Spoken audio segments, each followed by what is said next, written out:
बिस्मिल्लाहिर्रहमानिर्रहीम। अस्सलाम वालेकुम वरहमतुल्लाहि वबरकातुहू। मोअज़्ज़िज़ सामीन नाज़रीन, आज जो हमारा मौजू है वो है जवारिश आमला। जवारिश आमला के तिब्बी फ़ायदे और उसके नुकसानात के बारे में आज मैं आपको बता रहा हूँ, उसका रिव्यू कर रहा हूँ। ये हमदर्द का जवारिश आमला है, इसके क्या फ़वाइद हैं और क्या इसके नुकसानात हैं और इसके किस अज्जा पे बना हुआ है और इसके खाने का तरीका क्या है, ये आज मैं आपको बताऊंगा। ये मुफर्रिक कलब है, मैदा व जिगर को ताकत देता है, इख्तिलाज और तबखीर के लिए मुफीद है और गर्मी के दस्तों को रोकता है।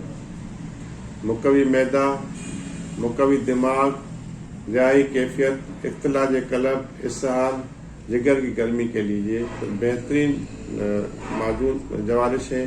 इसके बहुत से फ़ायदे हैं और ये बहुत ही आला दर्जे का कराबादीनी हमदर्द का नुस्खा है। ये हमदर्द दवाखाने ने तैयार किया है। इसके अलावा बहुत से दवाखाने तैयार करते हैं, आप जो लेना चाहें ले सकते हैं, इसमें हमारा कोई वो नहीं है।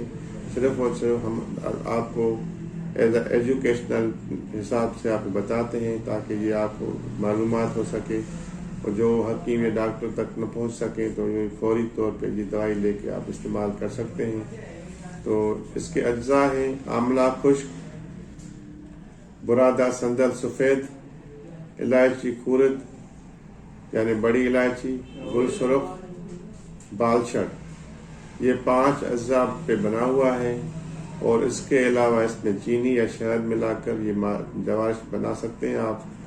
तो इसकी खुराक जो है ये तकरीबन आधा चाय का चम्मच छोटा वाला 5 ग्राम वाला आप सुबह और शाम पानी के साथ आप इस्तेमाल कर सकते हैं।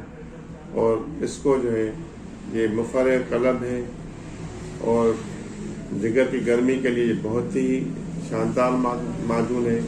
इसके बहुत से फ़वाइद हैं। इसके अलावा ये जो गर्मी के दस्त होते हैं, ये सहाल आते हैं या पेचस हो जाती है, उसके लिए भी, जो दायमी पेचस हो जाती है, उसके लिए भी ये बेहतरीन जवारिश आमला काम करता है। इसके अलावा ये कराबादीनी नुस्खा है, आप इसको इस्तेमाल करें, अपने दोस्तों तक ये मैसेज पहुंचाएं। जिसने हमारा पेज लाइक नहीं किया वो लाइक करें, जिसने हमारा पेज शेयर नहीं किया शेयर करें, सब्सक्राइब करें ताकि आने वाली वीडियो आप तक पहुंच सके। अपनी दुआओं में हमें याद रखिएगा।